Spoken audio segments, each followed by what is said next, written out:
Shalom bien-aimés dans le Seigneur, Dieu vous bénisse abondamment. C'est un réel plaisir encore une fois de plus de me savoir connecté devant vos écrans. Et nous bénissons le Seigneur pour sa grâce, nous bénissons le Seigneur pour 2022. Dieu nous fait encore grâce que nous puissions nous retrouver encore ensemble, que nous soyons comptés parmi les vivants et nous sommes infiniment reconnaissants à notre Dieu. C'est lui qui est le pourvoyeur à tous nos besoins et notre ami fidèle. Nous bénissons le Seigneur pour cette première session de l'année 2022, notre étude biblique où nous partageons la parole de Dieu, nous méditons cette parole parce que la Bible dit dans le psaume 119 que ta parole est une lampe à mes pieds, une lumière sur mon sentier. Et la Bible dit encore dans le psaume 119 verset 11, je serre ta parole dans mon cœur afin de ne pas pécher contre toi. La parole de Dieu est tellement importante et elle nous permet de devenir matures spirituellement. Tu veux devenir spirituellement mature? Lis ta Bible chaque jour. Il y a un chant que j'ai appris dès les bas âges à l'école biblique, à l'école du dimanche, ça disait « Lis ta Bible, prie chaque jour, si tu veux grandir. » Si tu veux grandir spirituellement, lis ta Bible chaque jour. Lis ta Bible chaque jour et c'est comme ça que tu pourras être spirituellement mature et grandir. Et nous bénissons le Seigneur pour cette première session d'aujourd'hui. En ce jour, nous allons partager dans le livre de Jean chapitre 17. Un livre merveilleux que je bénis le Seigneur pour cela. C'est le livre de Jean chapitre 17. Et je crois que nous serons fermement bénis au travers de ces 26 versets que nous retrouvons dans le livre de Jean au chapitre 17. Alors, nous allons prier. Tendre Père, nous te disons merci pour ce moment où nous voulons partager ta parole. Je te prie que tu bénisses les bien-aimés qui nous suivent maintenant. Et je te prie que tu bénisses les bien-aimés qui suivront, Seigneur, cette vidéo. Que ceci, Seigneur Père éternel Tout-Puissant, soit une bénédiction, un encouragement, une interpellation, Seigneur Jésus. Que ce soit des paroles qui vivifieront, Seigneur, le cœur, les âmes et les esprits de tes enfants, partout là où ils se trouveront. Dans le nom de Jésus, nous avons ainsi prié. Amen. Jean chapitre 17, et nous allons pouvoir décortiquer chaque verset biblique comme nous avons l'habitude de le faire. Et ensemble, nous serons richement bénis. Je lis au nom de Jésus. Nous allons commencer du premier verset au verset 5, puisque c'est là la première partie de notre introduction. L'introduction de ce premier verset jusqu'au verset 5 dit « Jésus prie pour lui-même ». C'est le titre de cette première partie. Je lis au nom de Jésus. Après avoir ainsi parlé, Jésus leva les yeux au ciel et dit « Père, l'heure est venue. Fais éclater la gloire de ton Fils, pour qu'à son tour le Fils fasse éclater ta gloire. » Verset 2. En effet, tu lui as donné autorité sur l'humanité entière, afin qu'il donne la vie éternelle à tous ceux que tu lui as donnés. Verset 3. Or, la vie éternelle consiste à te connaître, toi le Dieu unique et véritable, et celui que tu as envoyé, Jésus-Christ. Verset 4, « Je fais connaître ta gloire sur la terre en accomplissant l'œuvre que tu m'avais confiée. » Verset 5, « Et maintenant, Père, revêt-moi de gloire en ta présence. Donne-moi cette gloire que j'avais déjà auprès de toi avant les origines du monde. » Gloire au Seigneur Jésus. Un passage merveilleux. Je bénis le Seigneur pour ce passage qui est un passage déjà du premier jusqu'au verset 5. Ce sont des passages très enrichissants, des versets très enrichissants. Et rien qu'à l'introduction, nous voyons une conversation entre un père et un fils. Ceci est très très important. Nous avons l'habitude de dire que la prière, c'est une communication entre nous et Dieu. Entre nous, enfants d'enfants, et Dieu, notre Père. Et Jésus ici est en train de parler avec son Père. Il lève les yeux au ciel. Il dit, « Père, l'heure est venue. » C'est par rapport au temps. Il dit que l'instant où je me trouve maintenant est l'instant propice. L'instant où, par exemple, dans le contexte de là où nous vivons, on peut dire que l'instant où je me trouve maintenant, il est temps que je puisse prendre mon bus, il est temps que je fasse un appel, il est temps que je fasse une transaction bancaire. Il est temps que je puisse aller à la maison. L'instant, l'heure est venue. Il dit, Père, l'heure est venue. Fais éclater la gloire de ton Fils. Un désir ardent de Jésus, son Fils. Il dit, il est revenu, il est temps maintenant que tu fasses éclater ta gloire dans ma vie. Il est temps que tu fasses éclater ta gloire dans ma vie pour qu'à son tour, le Fils fasse éclater ta gloire. Un désir venant du fin fond du cœur de Jésus, il dit, fais éclater la gloire de ton Fils. Il dit, l'heure est venue. Et ceci me rappelle le psaume 119, le verset 125, qu'il dit, il est temps que l'Éternel agisse. C'est David qui dit ça. Il dit, c'est l'auteur de ce livre de psaume 119 qui dit, il est temps que l'Éternel agisse. Je ne sais pas dans quelle situation où tu te retrouves maintenant, où tu te poses des questions, Seigneur, pourquoi je suis en train de passer par des situations difficiles. Maintenant, nous sommes en 2022. Et tu t'es dit, Seigneur, il est temps, l'heure est venue. L'heure est venue où il faut que tu puisses ôter l'opprobre de ma vie. L'heure est venue pour que tu puisses me délivrer, me restaurer, me changer, me transformer, me restaurer. L'heure est venue afin que tu puisses m'amener dans ma saison de gloire, dans mon territoire où coule le lait et le miel. L'heure est venue. Le moment, c'est maintenant. Il est temps que tu agisses. Il est temps que tu fasses éclater ta gloire. Et Jésus fait allusion, il dit, il est temps, fais éclater la gloire de ton Fils. La gloire, c'est quelque chose qui nous amène à un standing totalement différent. On voit des personnes qui n'étaient pas connues, mais après ça, ils entrent dans leur saison de l'apogée, où ils sont à un standing de gloire. Ils obtiennent une certaine notoriété, une certaine popularité, et ils deviennent connus par les hommes. C'est la gloire. La gloire des hommes qui est aussi une gloire qui s'en va facilement. Elle n'est pas stable, je dois le dire comme ça, parce que elle peut s'en aller en un clin d'œil. Mais la gloire que Dieu nous offre, c'est une gloire qui n'est pas périssable, c'est une gloire qui est fondée sur quelque chose de réel, de solide, de vrai, ce qui est la parole de Dieu. À tel point que même Moïse, lorsqu'il fut sur la montagne, il dit à Dieu, fais-moi voir ta gloire. Lorsque nous vivons la gloire de Dieu, nous entrons dans un domaine, nous entrons dans une saison où coule le lait et le miel. Une saison où l'opprobre est changé en joie. La tristesse est changée en joie, le malheur ne prend plus place, la guérison prend place, les changements, la restauration, la délivrance deviennent notre partage. Et ça, c'est une réalité, la gloire. Et Christ ici fait une prière, il dit, fais éclater la gloire de ton Fils. Tu as tant attendu une bénédiction, un changement, une délivrance.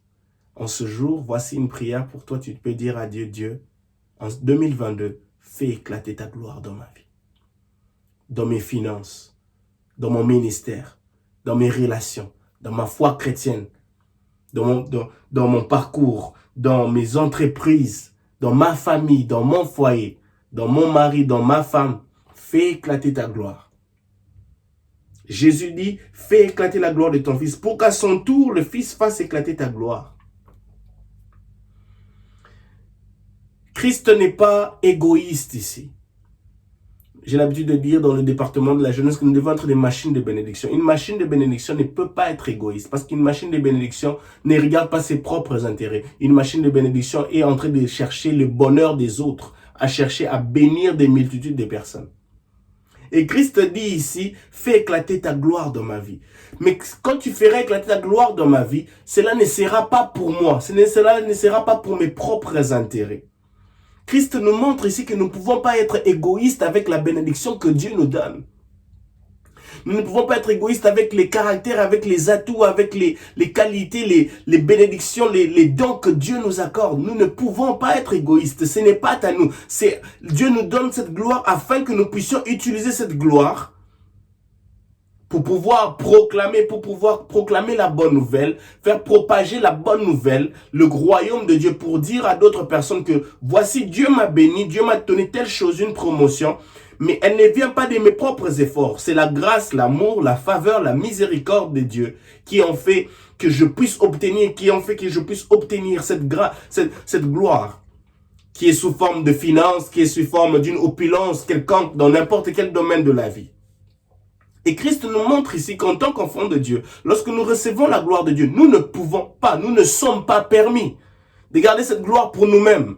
Mais utilise cette gloire, utilise cette opulence financière pour dire à Dieu, aux hommes, si je suis béni aujourd'hui, si je suis capable de donner ces billets des banques de 100 euros, de 100 dollars, c'est parce que Dieu m'a béni, c'est parce que ça vient de Jésus, c'est parce que Jésus m'a fait grâce de pouvoir obtenir cela.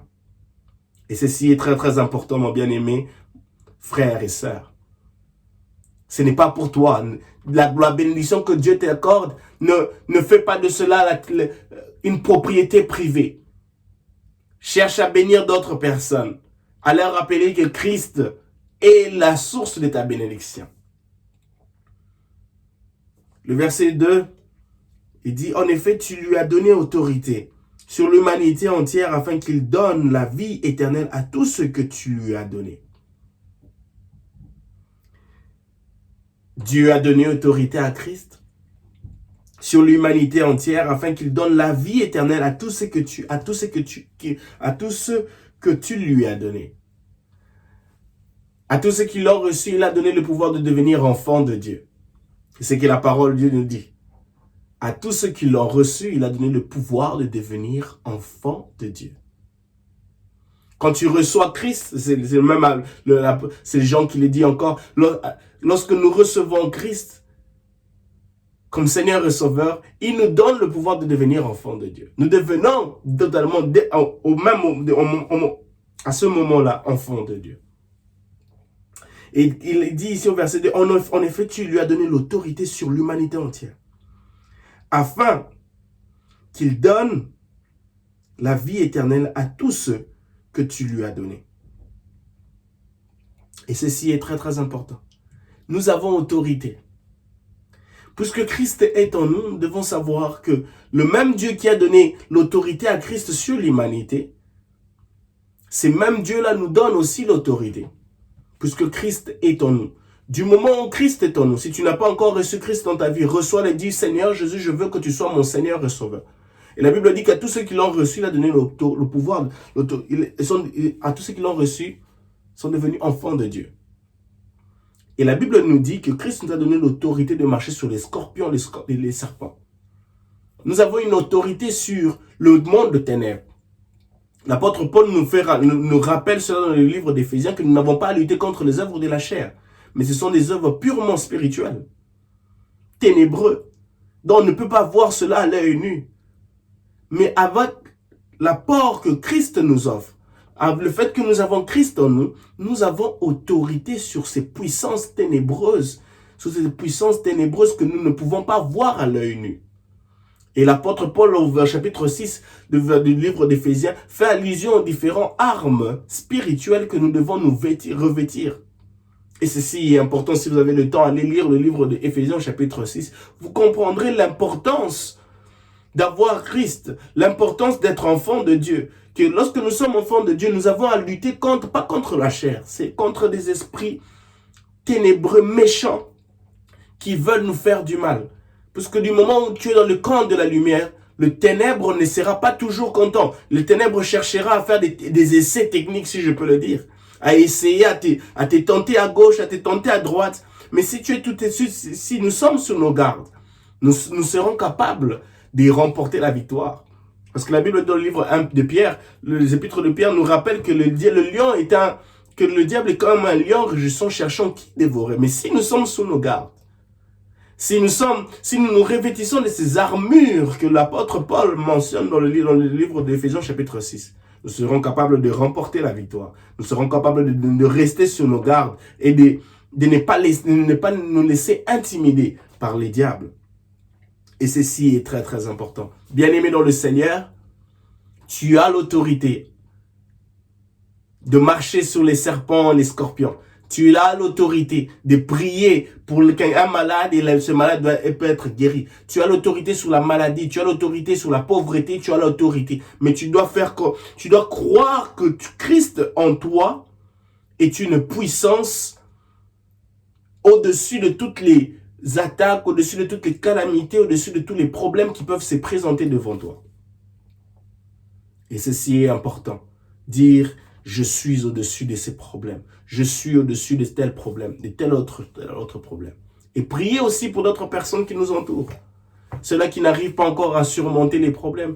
Dites-leur que Christ en eux, l'espérance et la gloire, Christ en eux est l'assurance que tous ces problèmes qu'ils sont en train de rencontrer peuvent être vaincus.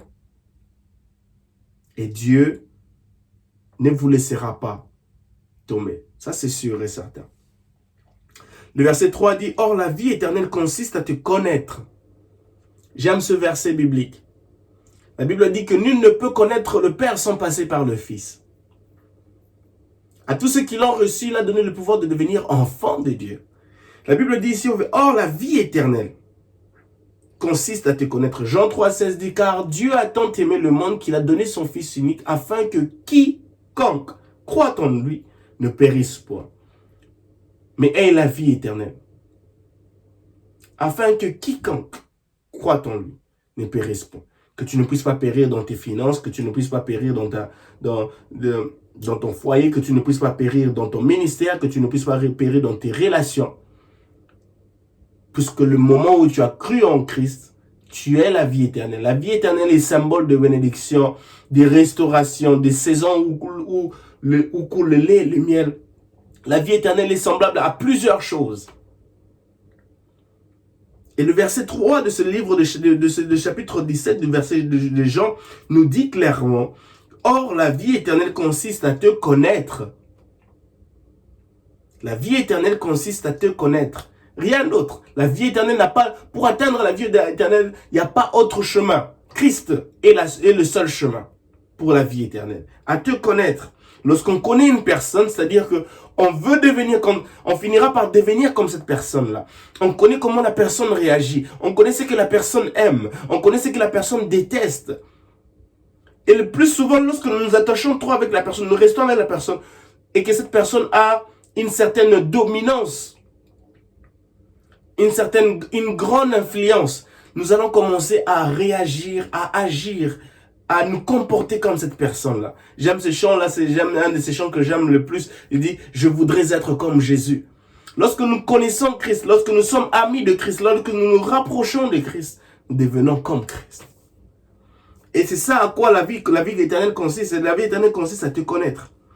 Toi, le Dieu unique et véritable, celui que tu as envoyé, Jésus-Christ. Connaître Christ te fait accéder à la vie éternelle. La vie éternelle, la guérison. Connaître Christ te fait accéder à la vie éternelle. La vie éternelle, le changement, la restauration, la délivrance. La vie éternelle consiste à connaître Christ. Connaître Christ te fait accéder à la vie éternelle. La vie éternelle, une saison où coule le lait et le miel. Connaître Christ te fait accéder à la table de grands. Connaître Christ te fait accéder à une certaine maturité de choses, même dans la vie courante. Connaître Christ, connaître Dieu, c'est si important. Et je bénis Dieu pour cela. C'est ma prière pour toi qui me suis maintenant. Connaître Christ, que tu puisses connaître Christ, afin que tu puisses accéder à la vie éternelle.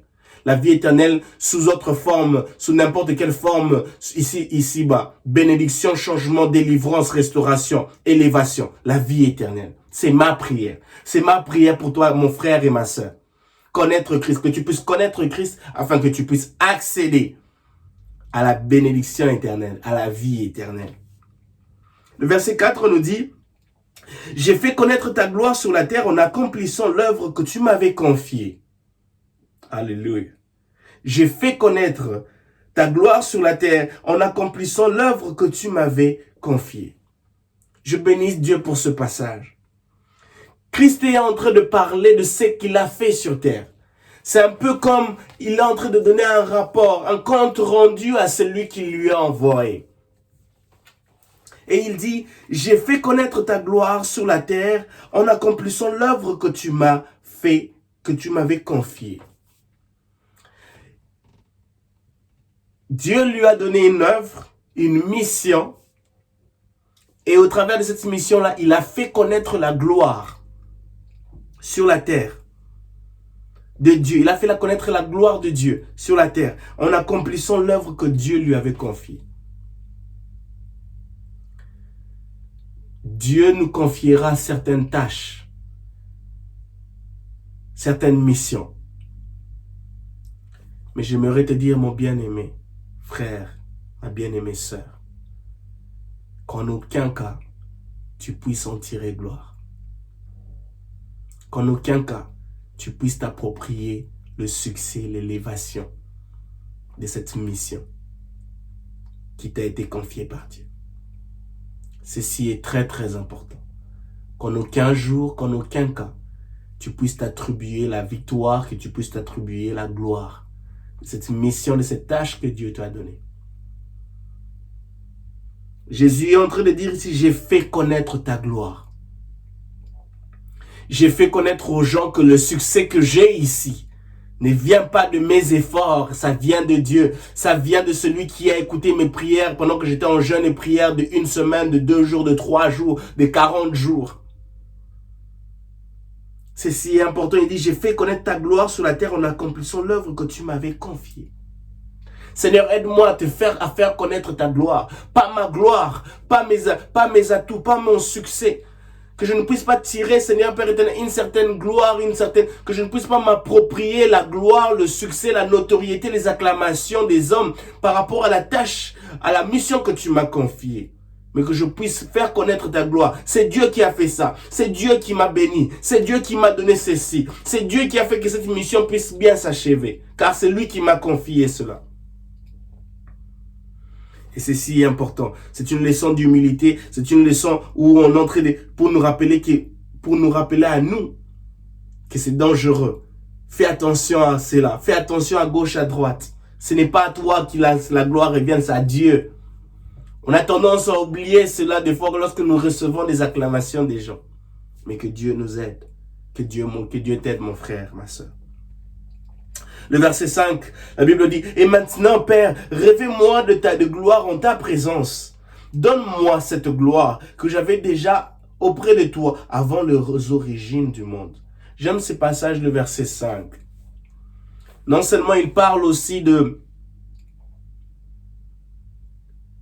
du commencement, si je peux le dire, de certaines théories du monde que les hommes ont pu créer par rapport à la création du monde. Mais ce passage, le verset 5, nous montre que Christ existait déjà. Que Dieu est Dieu. Le monde n'est pas créé par un Big Bang. Il y a quelqu'un qui existe. Il y a quelqu'un qui est au-dessus de nous. Il y a quelqu'un qui a le monde entre ses mains. Il dit ici, « Donne-moi cette gloire que j'avais déjà auprès de toi avant les origines du monde. » Avant les origines du monde. Le Genèse chapitre 1 nous dit, au commencement, Dieu créa.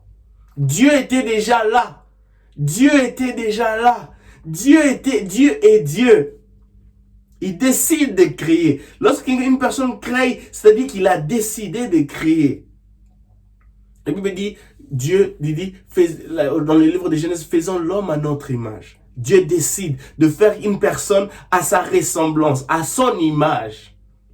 Et Christ ici, il dit, et maintenant Père, revêt-moi de gloire en ta présence. Donne-moi cette gloire que j'avais déjà auprès de toi avant les origines du monde. Il demande encore, il insiste encore, une demande constante de gloire. Il l'a fait au verset 1 et au verset 5, il dit encore, revêt-moi de ta gloire. Seigneur, que ceci soit notre prière. Ou nous disons, quand nous nous approchons devant Dieu, nous disons à Dieu, Seigneur, revêt-moi de ta gloire. Que je sois revêtu de ta gloire.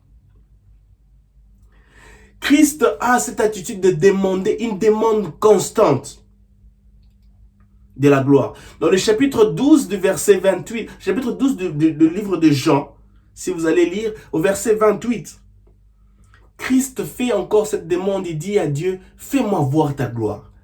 Et le ciel s'ouvre et Dieu dit, j'ai déjà manifesté ma gloire, mais je la manifesterai encore. Christ a cette attitude-là de demander constamment de voir la gloire, de vivre la gloire de Dieu dans sa vie. Que cela soit notre attitude, mon bien-aimé frère et sœur. Mes bien-aimés frères et sœurs, que cela soit notre attitude de demander constamment à Dieu que nous puissions vivre sa gloire, que nous puissions être revêtus de sa gloire. Puisque lorsque nous sommes revêtus de sa gloire, nous sommes rendus capables d'accomplir les choses dont humainement parlant nous n'étions pas capables d'accomplir.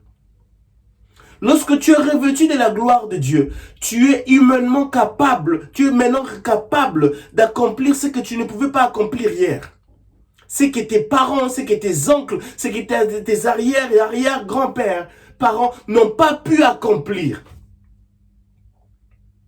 Mais la gloire de Dieu, lorsqu'elle descend sur toi, lorsque tu es revêtu de la gloire de Dieu, elle te rend capable. C'est pour cela que Moïse pouvait arriver à ce niveau pour dire, fais-moi voir ta gloire.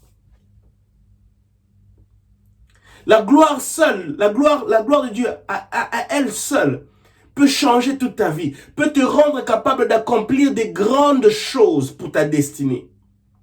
La gloire de Dieu à elle seule peut assurer, peut garantir une meilleure destinée pour ta famille, tes enfants, ta progéniture, ton ministère, ton emploi, tes employés, tes entreprises. La gloire de Dieu à elle seule. Fais-moi voir ta gloire. Que ceci soit notre prière. Où tu dises à Dieu, Seigneur, je suis troublé. Lorsque tu es troublé, dans Jean chapitre 12, dans Jean chapitre 12 à partir du verset 25, j'aimerais que vous puissiez aller lire cela, verset 25 aller jusqu'au verset 30. On voit que Christ est troublé et il demande à Dieu, fais-moi voir ta gloire. Lorsque tu es troublé, lorsque tu ne sais pas quoi faire, tu es devant une situation périlleuse où tu ne sais pas quoi faire, dis à Dieu, Seigneur, fais-moi voir ta gloire. Et je te promets que Dieu il manifestera sa gloire dans ta vie. Dans ce domaine où tu es en train d'avoir des difficultés. Et je bénis Dieu pour cela. Lorsque tu te retrouves devant des personnes où vous parlez devant l'existence de Dieu, j'aimerais que tu utilises ce passage de le verset 5 du verset 17, du chapitre 17. Où Christ lui-même dit, donne-moi cette gloire que j'avais déjà auprès de toi avant les origines du monde. N'oublie pas ce passage. Jean chapitre 17, le verset 5. Lorsque tu te retrouves devant des athées qui ne croient pas en Dieu, parle-le de Jean chapitre 17 pour leur dire qu'avant même les origines du monde, Dieu, Christ, était déjà là. Gloire au Seigneur Jésus. Alors nous allons dans notre deuxième partie, à partir du verset 6. Et dans ma Bible, on s'est écrit « Jésus prie pour les disciples ». J'aime ce titre. J'aime ce titre, il est juste merveilleux. Il dit « Jésus prie pour les disciples ». Un leader qui prie pour ses followers, qui prie pour ses disciples, qui prie pour ces personnes qui les prennent comme un role model. Et ceci est important pour nous. J'aime ces passages parce que ces passages, à partir du verset 6 jusqu'au verset 18, c'est Jésus qui est en train de prier en tant que leader, il est en train de prier pour ses disciples.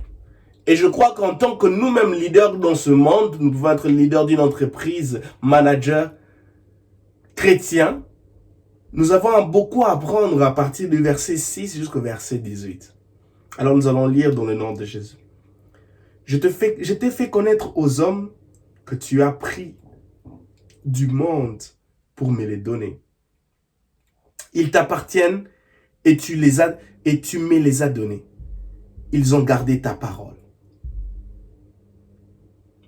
Bien-aimé dans le Seigneur, quand j'ai lu ces passages, quand j'étais en train de préparer ce moment de méditation, ça m'a fait beaucoup du bien. Ce passage me montre le leadership. Jésus dit, je t'ai fait connaître aux hommes que tu as pris du monde pour me les donner. Responsabilité. Leadership.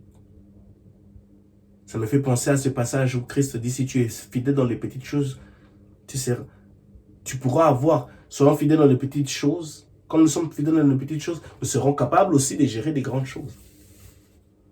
Jésus n'avait que 12 disciples que Dieu l'avait donné. Je t'ai fait connaître aux hommes que tu as pris du monde pour me les donner. Ils t'appartenaient et tu me les as donnés. Ils ont gardé ta parole. Jésus fait allusion à toutes ces personnes dont il a prêché l'évangile. Bien-aimé dans le Seigneur chrétien, j'aimerais m'adresser aux leaders. Tu as des responsabilités qui t'ont été confiées. À l'église, au boulot, des personnes qui t'entourent, des personnes qui dépendent de toi, des subalternes, qui dépendent, ceux qui doivent suivre, qui doivent obéir à tes ordres, à tes injonctions. Dieu te les a donnés. Même si tu peux dire qu'ils ne sont pas des chrétiens, mais Dieu te les a donnés, ils sont sous ton autorité. Comment les gères-tu? Tu es peut-être à l'église, tu as des responsabilités, 2, 3 personnes qui sont sur ta responsabilité. Comment les gères-tu? Comment t'occupes-tu de leur foi chrétienne? De leur état d'âme, de leur état d'esprit, de leur nourriture, de leur niveau spirituel? Comment les entretiens-tu? Tu as la tête d'un département de la jeunesse, de l'intercession, de l'évangélisation. Comment gères-tu ces personnes que Dieu a mis sous tes pieds? Leadership, responsabilité. Christ a accompli la responsabilité que Dieu lui avait donnée. Dieu a pris des personnes du monde et il l'a donné à sa responsabilité. Il t'appartenait et tu me l'as donné. Ils ont gardé ta parole. Ceci est merveilleux. C'est-à-dire qu'il a fait, Christ a accompli sa mission comme il le devait. Ils ont gardé ta parole. Ils ont gardé ta parole. Lorsque nous prêchons la parole de Dieu, lorsque nous encadrons des gens, rassurons-nous que nous puissions prendre notre temps de les encadrer afin qu'à la fin de cette mission, ces personnes puissent garder la parole. Lorsque la parole de Dieu est dans la personne dont tu as prêché, dont tu as encadré, cette parole produit la vie. Cette parole produit la paix. Une parole vivante. La foi vient de ce qu'on entend vient de la parole de Dieu. Et Christ dit, ils ont gardé ta parole, ils ont gardé ta foi, ils ont gardé cette relation, ils te connaissent. Que Dieu nous aide à être des leaders, à être des encadreurs, à être des personnes qui encadrent les gens, à être des personnes qui encadrent les gens, qui se rassurent à encadrer des personnes, qui se rassurent qui se rassurent à tel point que ces personnes que je suis en train d'encadrer vont garder la parole de Dieu en eux. Ils garderont la parole de Dieu en eux. Rassurons-nous que lorsque tu es en train d'encadrer ces personnes, qu'au final, ces personnes gardent la parole de Dieu en eux, comme leur sémence, comme leur trésor le plus précieux. Leadership, encadrement, discipline, sémence. Verset 7, maintenant ils savent que tout ce que tu m'as donné vient de toi. Donc, c'est-à-dire que plus tu les encadres, plus Christ a encadré ces personnes, Christ a eu une relation personnelle avec ces personnes-là. Et ces personnes-là ont compris. Elles ont compris que tout ce que Christ disait, tout ce que Christ faisait venait de Dieu.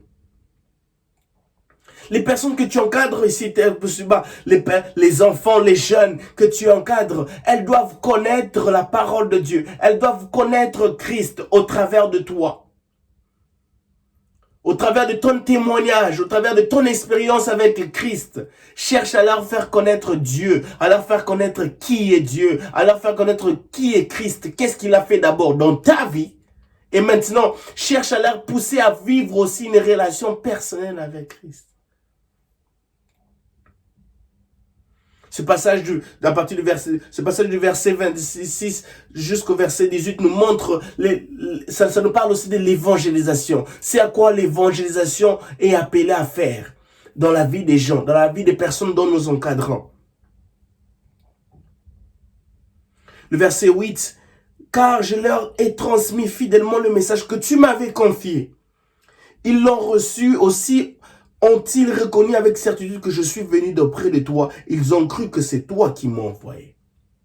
Responsabilité, leadership, encadrement, évangélisation, sémence.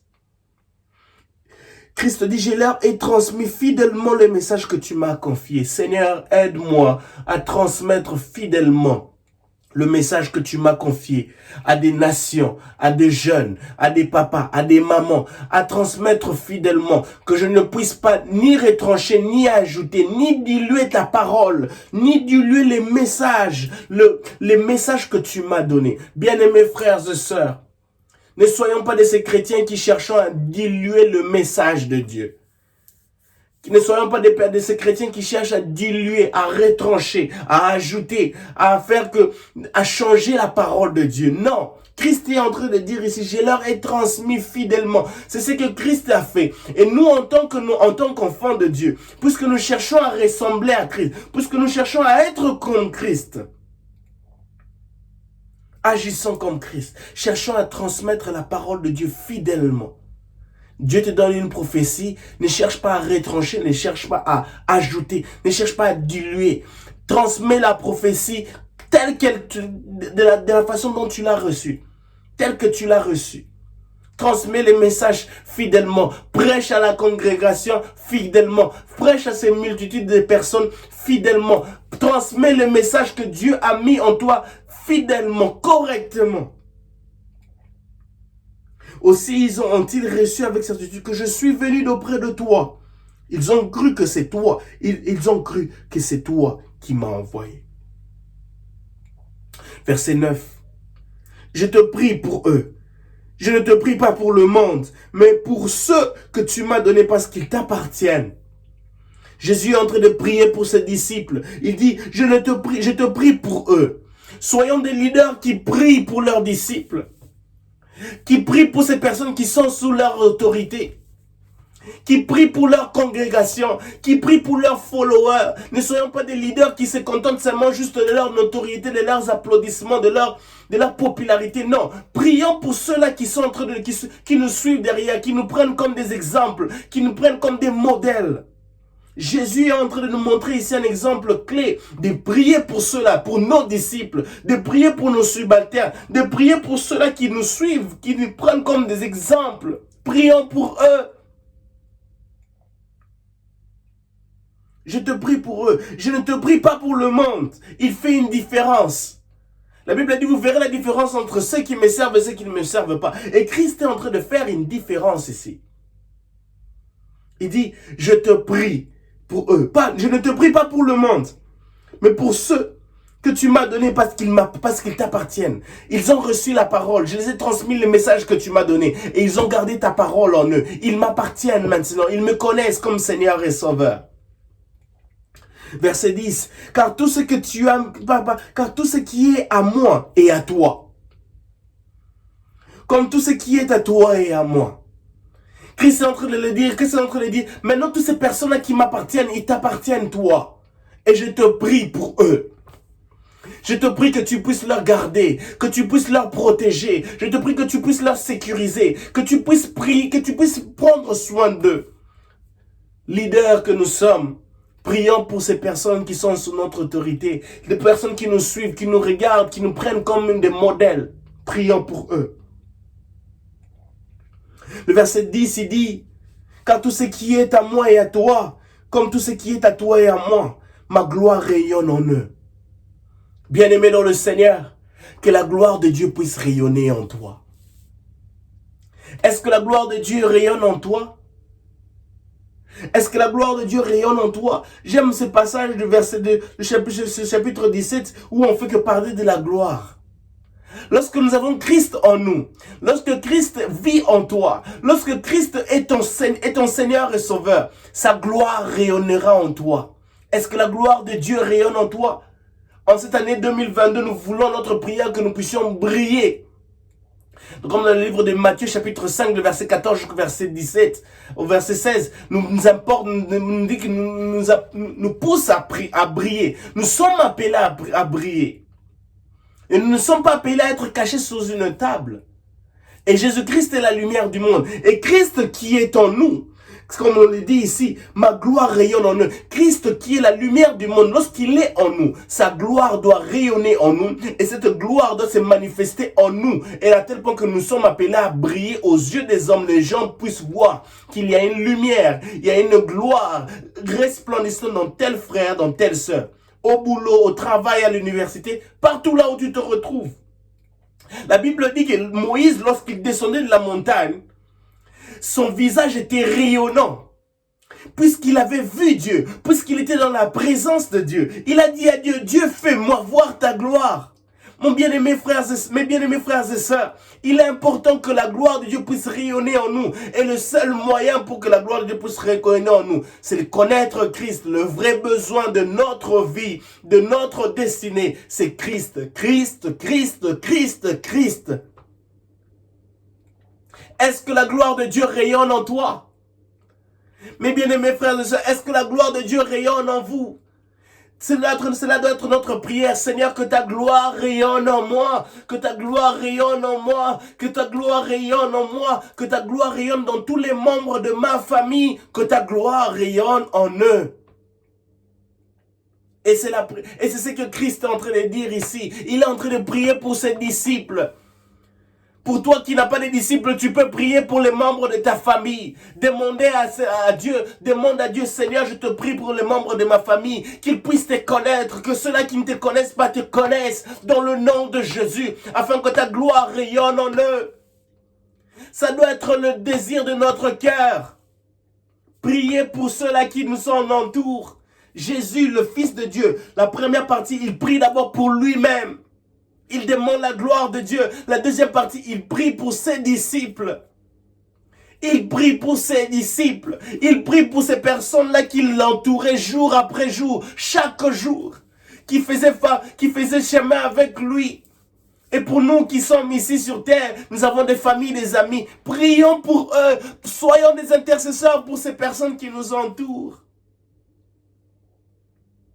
Le verset 11 dit, bientôt je ne serai plus là je ne serai plus dans le monde, car je vais à toi. Il dit, je vais à Christ, je vais auprès de Dieu. Mais eux, ils vont rester dans le monde. Père Saint, oh, gloire au Seigneur. Père Saint, garde-les par le pouvoir de ton nom. Alléluia. Père Saint, garde-les par le pouvoir de ton nom. Celui que tu m'as donné, pour qu'ils soient comme nous le sommes. Christ est en train de dire, je ne serai plus dans ce monde, car je vais à toi. Mais eux, ils vont rester. Eux, ils vont rester dans le monde. Père Saint, garde-les par les pouvoirs de ton nom. Et ils vont rester sur terre car ils ont une mission à accomplir.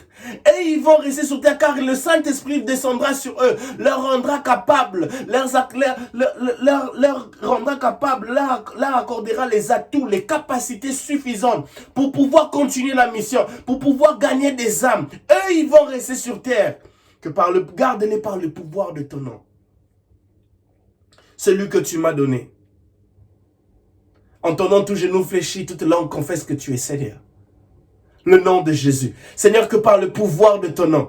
Cela doit être notre prière. Utilisez cette parole comme notre prière pour dire, Seigneur, que par le pouvoir de ton nom, je suis guéri. Que par le pouvoir de ton nom, telle personne, telle situation doit être changée. Que par le pouvoir de ton nom, telle situation doit être changée en ma faveur, à la faveur de telle personne qui est en train de crier, qui est en train de gémir, dans le nom de Jésus. Que par le pouvoir de ton nom, que ma famille soit guérie. Que par le pouvoir de ton nom, que ma famille puisse te connaître. Que par le pouvoir de ton nom, que je puisse changer de corps de ténèbres à la lumière. Que par le pouvoir de ton nom, garde-les par les pouvoirs de ton nom. C'est lui que tu m'as donné. La Bible dit que tout ce que nous demandons au nom de Jésus, nous l'avons reçu. Christ dit, garde-les par le pouvoir de ton nom. Moi, je m'en vais auprès du Père. Mais ils doivent rester sur terre. Et ils doivent rester dans ce monde plein de difficultés, plein d'atrocités, plein de stress, plein de soucis, plein de combats, plein de défis. Garde-les par ton nom. Garde-les par le pouvoir de ton nom. Ils doivent rencontrer des difficultés, ils doivent rencontrer des peines, des personnes qui vont, des faux prophètes, des faux enseignements, des faux enseignants, des charlatans qui vont chercher à les amener dans des divers chemins.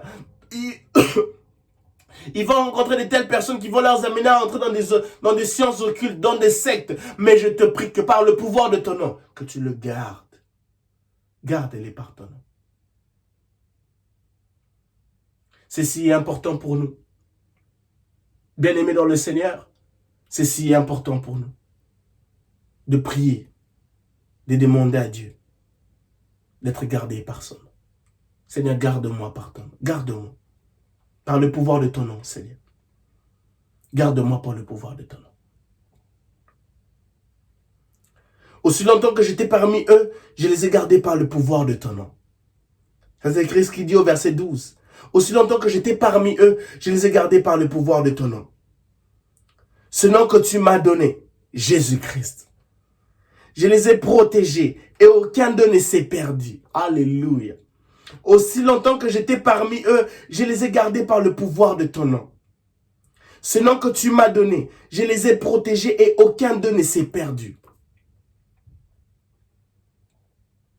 Sauf celui qui devait se perdre pour que s'accomplisse l'écriture. Aussi longtemps que j'étais parmi eux, je les ai gardés par le pouvoir de ton nom. Ce nom que tu m'as donné, je les ai protégés et aucun d'eux ne s'est perdu. Aussi longtemps que tu te retrouves dans la bergerie de Christ, aussi longtemps que Christ est dans ta vie, aussi longtemps que Christ est Seigneur et Sauveur, aussi longtemps que Christ est ton allié, est ton premier amour, tu seras protégé et tu ne te perdras pas. Deux choses. Aussi longtemps que Christ est en toi, aussi longtemps que tu es près de Christ, tu seras protégé, première chose. Deuxième chose, tu ne te perdras pas. Puisque Christ, lui, le bon berger, il se rassurera que tu ne sors pas de la prairie, que tu ne sors pas de la prairie, parce que du moment où tu sortiras de la prairie, il y a des loups, il y a des lions rugissants qui chercheront à te dévorer. Aussi longtemps que tu restes dans la prairie, aussi longtemps que tu restes dans la bergerie, tu ne te perdras pas et tu seras protégé. C'est un avantage que nous avons avec Christ. C'est l'avantage que Christ nous offre. Verset 13. À présent, je retourne auprès de toi et je te dis tout cela pendant que je suis encore dans le monde. Pour qu'ils possèdent en eux cette joie qui est la mienne, une joie parfaite. À présent, je retourne auprès de toi et je te dis tout cela pendant que je suis encore dans le monde. Pour qu'ils possèdent en eux cette joie qui est la mienne, une joie parfaite.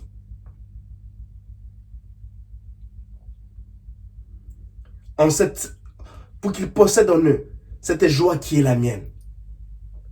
Seigneur, je te prie pour mon frère et ma soeur. Puisqu'ils ont Christ, puisqu'ils ont toi en eux.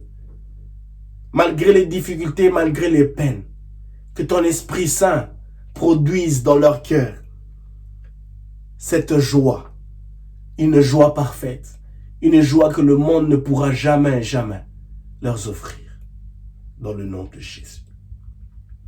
Une joie que le monde ne pourra jamais, jamais les offrir, dans le nom de Jésus. Le verset 14 dit, « Je leur ai donné ta parole et le monde les a pris en haine, parce qu'ils ne lui appartiennent pas.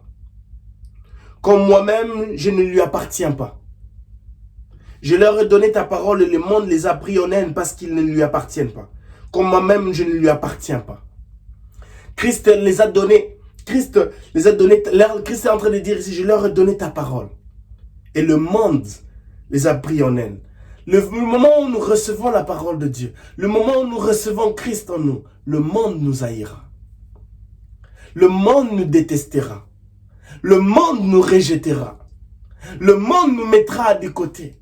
Puisque nous aimons Christ, puisque nous voulons, puisque nous ressemblons à Christ, puisque nous agissons comme Christ, le monde nous détestera. Et Christ dit, comme moi-même je ne lui appartiens pas, comme moi-même je n'appartiens pas à ce monde. Et le verset 15, Christ dit ici, je ne te demande pas de les retirer du monde, mais de les préserver du diable. Cela fait encore allusion à ce que Christ a dit au verset 12. Mais par le pouvoir de ton nom, je les ai protégés, aucun ne s'est perdu. Comme je l'ai mentionné. Je ne te demande pas de les retirer du monde, mais de les préserver du diable. Dieu te préservera du diable. Aussi longtemps que tu as ta foi en lui, aussi longtemps que tu te confies en lui, aussi longtemps que tu te confies en lui, aussi longtemps que tu te donnes constamment, pleinement à lui, Dieu te protégera.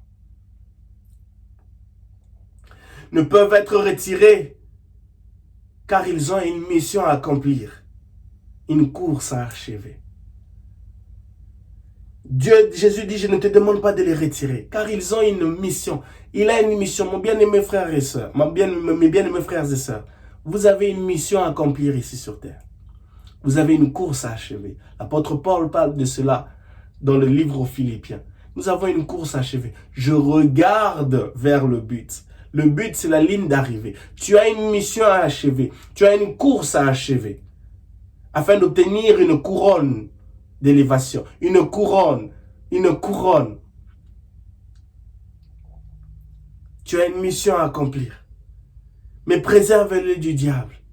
Le diable est un lion rugissant cherchant qui dévorer. Le diable sera toujours présent pour te chercher du mal. Il fera des essais techniques.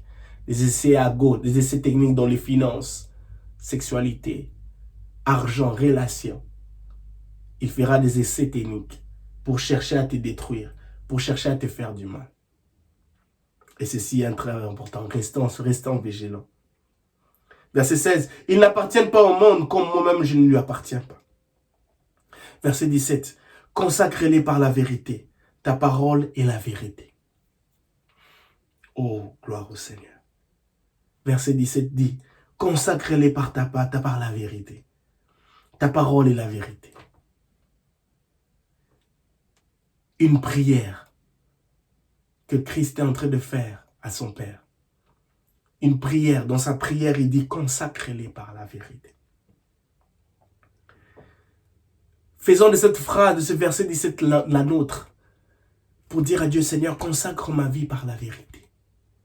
Consacre tous les domaines de ma vie par la vérité. Consacre ma famille, mes relations par la vérité.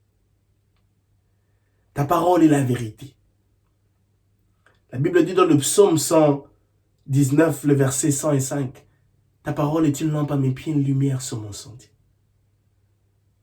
Lorsque nous avons la parole de Dieu, nous serons capables de voir même dans l'obscurité, parce que cette parole se transformera en lumière. C'est pour cela qu'il est important pour nous de méditer la parole de Dieu chaque jour. Dieu n'a pas perdu son temps en disant à Josué que ce livre de la loi ne s'éloigne pas de ta bouche. Médite-les jour et nuit. Je t'en prie, mon frère. Je t'en prie, ma soeur.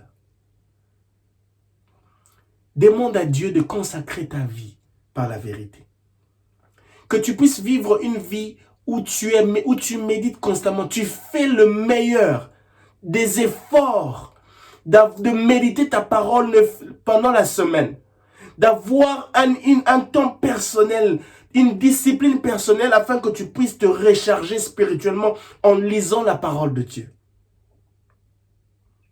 David a dit dans le psaume 119, le verset 11, « Je serre ta parole dans mon cœur afin de ne pas pécher contre toi. » La Bible dit ici dans le verset 17, « Ta parole est la vérité. » David dit, « Je serre ta parole dans mon cœur afin de ne pas pécher contre toi. » Si tu gardes la parole de Dieu en toi, si tu la serres dans ta vie, si tu la serres en toi, elle t'empêchera de ne pas pécher. Elle t'interpellera. Elle te rappellera que tu es un enfant de Dieu. Tu ne peux pas compromettre ta foi. Tu ne peux pas chercher à retrancher ou à ajouter. Tu ne peux pas chercher à diluer la parole de Dieu. Si tu la serres dans ton cœur, si tu la serres en toi, cette parole produira la vie. Cette parole produira la paix. Cette parole produira le changement. Cette parole produira l'élévation, la restauration. Serre-la en toi. Serre la parole de Dieu en toi. Et elle te fera du bien et tu verras le changement, tu verras le résultat. Le verset 18. Comme tu m'as envoyé dans le monde, moi aussi je les y envoie. Verset 19. Et je me consacre moi-même à toi pour eux, pour qu'ils soient à leur tour consacrés à toi par la vérité. Une prière d'un leader pour ses disciples. Il prie pour ses disciples. Il prie pour ses disciples. Il les consacre par la vérité. Il veut le meilleur de ses disciples. Il veut le meilleur de ses disciples. Il dit, je me consacre moi-même à toi pour eux. Je me consacre moi-même à toi pour eux. Christ a accompli une œuvre salvatrice en mourant lui-même à la croix pour nous. Il s'est donné en sacrifice afin que moi et toi nous soyons sauvés. Afin qu'aujourd'hui, que par ses meurtrissures, nous soyons guéris. Afin qu'au travers de l'œuvre de la croix, qu'il n'ait aucune condamnation attachée sur nous. Il a payé le prix de la rédemption. Il a payé, et l'œuvre de la croix est une œuvre accomplie.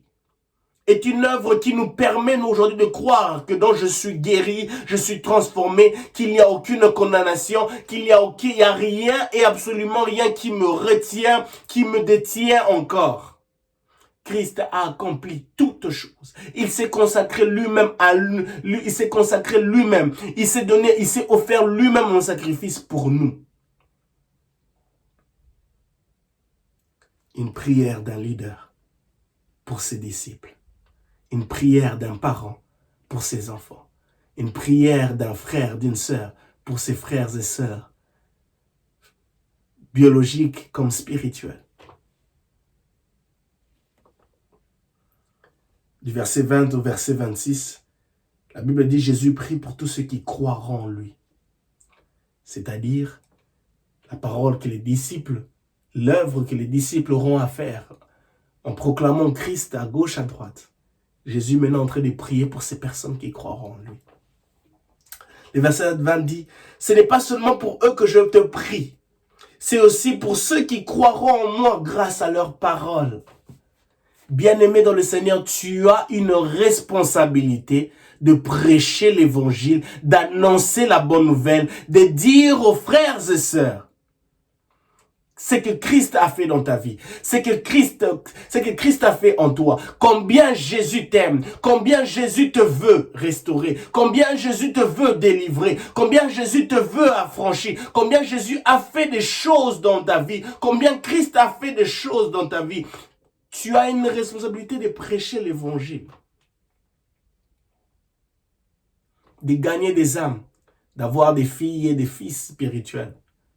Tu as une responsabilité. Une machine de bénédiction n'est pas une machine pour elle-même, et c'est pour d'autres. Tu es appelé à ouvrir ta bouche, à prêcher l'évangile. Si tu n'arrives pas à approcher les personnes face à face comme ça, utilise les réseaux sociaux, utilise des plateformes. Partage la parole de Dieu. Dis que Jésus leur aime. Partage un verset biblique encourageant qui va relever la vie de quelqu'un qui est en train de passer par des problèmes difficiles, des problèmes mentaux, des problèmes mentaux où il a des difficultés, le stress, la dépression. Partage la bonne nouvelle. Verset 21. Je te demande qu'ils soient tous un. Comme toi, Père. Tu es en moi et comme moi je suis en toi. Qu'ils soient un en nous et pour que le monde croie que c'est toi qui m'envoies. Jésus parle de l'unité. Jésus veut que nous puissions être une famille chrétienne unie. Unie, être un. Jésus ne veut pas de division. Jésus ne veut pas de discorde. Jésus veut que nous puissions être une famille chrétienne unie. Que nous ne puissions pas être départagés. Que nous puissions être unis, un, comme Christ l'est avec son Père. Une, la Trinité, la sainteté, Christ en eux, trois personnes en Dieu. Un, que nous puissions être unis. Dieu veut que nous puissions être unis. Verset 22, je leur ai donné la gloire que tu m'as donnée, afin qu'ils soient un, comme toi et moi nous sommes un. Moi en eux et toi en moi. Qu'ils soient parfaitement un, et qu'ainsi le monde puisse reconnaître que c'est toi qui m'envoies et que tu les aimes comme tu m'aimes. Jésus nous aime comme il a aimé Christ. Ne pense pas que tu es malheureux, tu es malchanceux. Non, Jésus t'aime de la même manière qu'il a aimé son Fils unique. Et Jésus a un plan merveilleux pour toi. La Bible dit dans le livre de Jérémie 29, que le plan que Dieu a formé pour toi sont des plans de bonheur et non de malheur.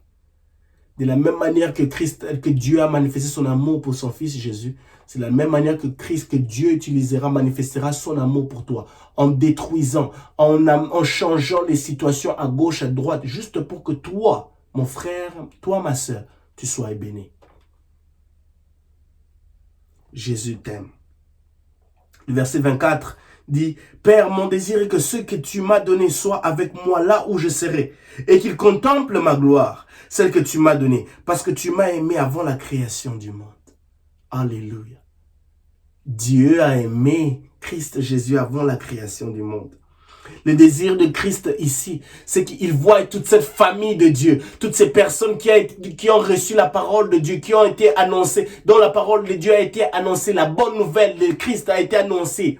Le désir de Christ est de leur voir dans sa gloire, et de leur voir au ciel, contempler la gloire. Le désir de Christ est que tu puisses proclamer la bonne nouvelle aux gens, et que ces personnes soient gagnées à Christ, afin que ces personnes-là se retrouvent au ciel. Christ ne veut pas que les gens puissent périr. Dieu ne veut pas que les gens puissent périr. Il veut que les personnes changent de côté, du ténèbre à la lumière. Et pour cela, il a besoin de ta bouche, il a besoin de tes actes, il a besoin de tes actions, que tu prêches l'évangile.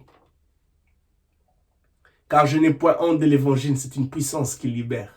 N'aie point honte de prêcher l'évangile. N'aie point honte de dire que tu es chrétien. N'aie point honte de dire que tu pars à l'église les dimanches. N'aie point honte que tu pars à l'église durant la semaine. N'aie point honte que tu jeûnes pour quelque chose quelconque. N'aie point honte de dire à tes collègues du travail, à tes collègues de l'université que tu es chrétien et que tu aimes Jésus-Christ. N'aie pas honte de partager des versets bibliques sur tes réseaux sociaux. N'aie pas honte de dire que Jésus-Christ est Seigneur. N'aie pas honte. Père, toi qui es juste, le monde ne t'a pas connu, mais moi je t'ai connu. Ceux-ci ont compris que c'est toi qui m'envoies. Je t'ai fait connaître à eux et je continuerai à te faire connaître pour que l'amour que tu m'as témoigné soit en eux et que je sois moi-même en eux. Père, je t'ai fait connaître à eux et je continuerai à te faire connaître. C'est la prière de Christ. Une attitude pour nous à adopter. Tu ne peux pas te limiter. Tu ne peux pas t'arrêter à prêcher l'évangile. Tu ne peux pas te dire, non, j'ai prêché l'évangile à 2 personnes, ils connaissent maintenant Christ, c'est fini. Non. Christ dit, si je t'ai fait connaître à eux, et je continuerai à te faire connaître. Prêcher l'évangile doit être une action continue, répétitive, continuelle, sans lâche, sans relâche. Il dit, je t'ai fait connaître à eux et je continuerai à te faire connaître. Je t'ai fait connaître à eux le lundi, je continuerai à te faire connaître le mardi, le mercredi, le jeudi, le vendredi. Je te ferai connaître chaque jour. Partout là où je me retrouverai, Seigneur, ma prière pour mon frère et ma soeur, qu'ils puissent être capables de te faire connaître chaque jour de leur vie, partout là où ils se retrouveront, qu'ils puissent être capables de te faire connaître. Pour que l'amour que tu m'as témoigné soit en eux et que je sois moi-même en eux. Un passage merveilleux.